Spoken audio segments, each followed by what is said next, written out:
छात्रों की गूंज जो कार्यक्रम राहुल गांधी जी का यहाँ पर पुणे में था, जिसमें उन्होंने मनुस्मृति का विरोध करते हुए कहा कि मनुस्मृति की विचारधारा वाले जो है योगी जी है, पीएम मोदी जी है और आरएसएस के सदर संचालक हैं। क्या कहना चाहिए? देखिए, सबसे पहले तो मैं ये कहना चाहूँगा कि कांग्रेस वाले राहुल जी के लिए, या कह सकता हूँ उनको राहुल जी का प्रभाव बढ़ाने के लिए या राहुल जी को रीलॉन्च करने के लिए इस प्रकार के इवेंट करते रहते हैं। लगभग 100-150 करोड़ रुपए खर्च करके एक भारत जोड़ो यात्रा शुरू की गई थी और राहुल जी ने खूब पूरे भारत में वो घूमे। उसका अगर पॉलिटिकल आउटपुट देखें तो कुछ नहीं निकल के आया। कांग्रेस जहां थी वहां से 10, 20, 25 सीटें बढ़ गई उनकी। अब उन्हें छात्रों को लेकर के इस प्रकार का एक अभियान शुरू किया है। गलत बात नहीं है इसमें कुछ भी, लेकिन क्या सिर्फ इस तरह के इवेंट करके आप, जो कांग्रेस पार्टी जो पूरी तरह से देश में खत्म हो चुकी है, क्या वो कांग्रेस पार्टी पूरे देश में फिर से लोगों का विश्वास जीत पाएगी? पहले तो वैचारिक मुद्दा महत्वपूर्ण है। पहले जो सिद्धांत और नीतियां हैं वो महत्वपूर्ण है। सिद्धांत और नीतियों के आधार पर, वैचारिक मुद्दों के आधार पर कांग्रेस पार्टी पूरी तरह से आज के जनसामान्य से डिस्कनेक्ट हो चुकी है। अब वो कनेक्ट करने के लिए हिंदुत्व के अलग अलग मुद्दों पर वो अपना एक प्रखर विचार रखते हैं, जो कई बार बड़ा दोषपूर्ण लगता है।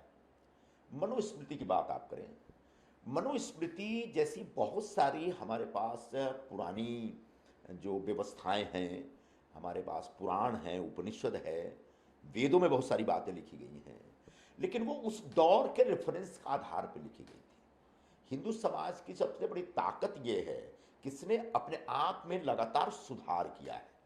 महिलाओं के बारे में जो कुछ मनुस्मृति में लिखी गई है, उन बातों से आज का हिंदू सहमत नहीं है।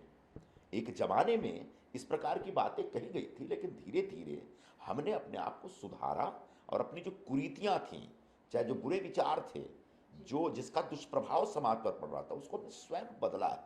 तो अब हजारों साल पुराने मनुस्मृति को कोट करके राहुल जी अगर महिलाओं को जागरूक करना चाहते हैं, तो मैं उनसे सबसे पहले ये पूछना चाहूंगा कि आज की महिलाएं पूरी दुनिया में बहुत आगे निकल गई हैं। उनको अब आपके सहारे या आपके मनुस्मृति के विरोध में किसी बात की जरूरत नहीं है। समाज को आगे लेकर जाने के लिए सिर्फ पुरुष का पहिया नहीं चाहिए, समाज की गाड़ी खींचने के लिए स्त्री का पहिया भी चाहिए। अगर आप कहें कि स्त्री ही आगे साहब लेके चली जाएगी, ये भी संभव नहीं है। जब स्त्री और पुरुष दोनों एक साथ काम करते हैं, तब समाज और देश आगे जाता है। और यह इतिहास रहा है, ये पूरी दुनिया का हिस्ट्री है, हिंदुस्तान का भी इतिहास रहा है। और ऐसे में आप जाके चंद लड़कियों को इकट्ठा करके उनकी भावनाओं को भड़का करके उनको अपनी तरफ आकर्षित करना चाहते हैं, कर सकते हैं, लेकिन आगे जाकर के आपको खुद लगेगा कि आपकी ये सोच बड़ी दोषपूर्ण थी। और ऐसे ही दोषपूर्ण सोच के आधार पर प्रियंका गांधी ने यूपी में एक प्रचार शुरू किया था, लड़की हूं, लड़ सकती हूं। क्या हुआ? आखिर में 2 सीटें मिली पूरे यूपी में। तो इस तरीके से अतिरेकपूर्ण और एकांगी विचारों के जरिए आप बहुत आगे नहीं जा सकते। मैं राहुल जी को यह समझाना चाहूंगा। जी sir, according to media reports के मुताबिक जो है एनआईए ने जो है पहलगाम के मास्टरमाइंड हाफिज सईद को जो है एनआईए समन भेजने वाली है भारत ले आने के लिए। क्या कहना बिल्कुल चाहिए? बिल्कुल, ये बहुत ही स्वागत योग्य निर्णय है। हाफिज सईद पूरी दुनिया का एक वांटेड आतंकवादी है, और जो आतंकवादियों का सरगना है उसका वो नेतृत्व करता है। और हिंदुस्तान में जो बड़े बड़े आतंकवादी हमले हुए, उन हमलों को अंजाम देने वाले जो संगठन हैं, जो तंजीम है, उसके वो मुखिया हैं। और उनके नाम कई बार, उस व्यक्ति का नाम कई बार हमारे देश में छानबीन के दरमियान, आतंकवादी घटनाओं की छानबीन के दरमियान निकल करके आया है। तो ये तो बहुत पहले होना चाहिए था। और जितना जल्दी हो पाकिस्तान को भारत सरकार, एनआईए इस स्थिति में तैयार करे कि अगर भारत से रिश्ता रखना है तो सबसे पहले हाफिज सईद को हमको दो, और हम भारत के न्यायालयों में उसके खिलाफ मुकदमा करेंगे। और उस मुकदमे के बाद जो भी कोर्ट का फैसला होगा वो उसको, हाफिज सईद को और पाकिस्तान को स्वीकार करना पड़ेगा।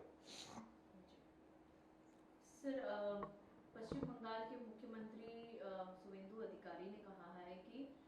जिसे बंगाल में रहना होगा, कलकत्ता में रहना होगा, उससे वंदे मातरम गाना होगा। पूरे हिंदुस्तान की बात है, सिर्फ बंगाल की बात नहीं है।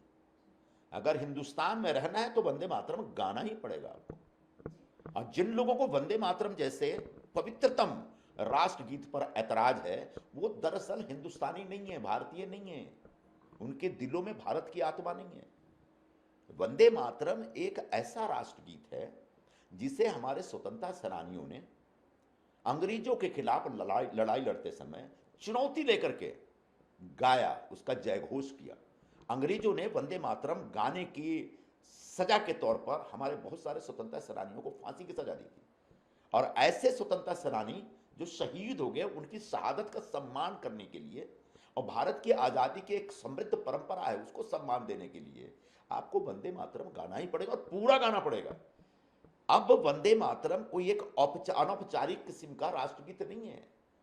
पार्लियामेंट के द्वारा पास किए हुए कानून के आधार पर राष्ट्रगीत की स्थापना हो गई है, और इसके 6 के 6 छंदों को उस कानून में लागू किया गया है, स्थान दिया गया है। मतलब जिसको भी राष्ट्रगीत गाना है वो ये नहीं कह सकता कि 1937 में हम ऐसे गाते थे, 1940 में हम ऐसे गाते थे इसलिए अब गाएंगे। जी नहीं, जो पार्लियामेंट ने पास किया वो इस देश का कानून है, और अगर आप इस देश का नागरिक हैं तो इस देश के कानून को मानना पड़ेगा, वरना आपके खिलाफ राष्ट्रद्रोह का मुकदमा दर्ज होगा। सर, कांग्रेस के वरिष्ठ नेता मल्लिकार्जुन खड़गे का कहना है कि क्या गांधी जी और क्या नेहरू जी एंटी नेशनल थे, उन्होंने 2 ही लाइन गाई थी वंदे मातरम की, ऐसा है, ऐसे ही गाया जाता था। कांग्रेस ने प्रारंभ से, कांग्रेस का एक पुराना इतिहास है, सेकुलरिज्म के नाम पर वह एक खास धर्म विशेष के लोगों की धार्मिक भावनाओं को, मजहबी उन्माद को समर्थन देते थे, उसको संरक्षण देते थे, और उस पर कई तरह के समझौते करते थे। भारत का विभाजन उसी समझौते का एक हिस्सा है।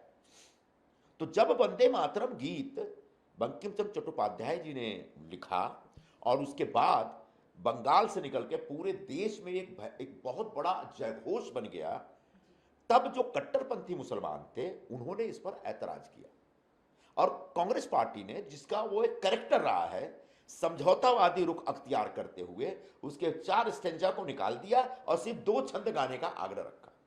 यह उस समय का कांग्रेस पार्टी का निर्णय था, पार्लियामेंट का निर्णय नहीं था।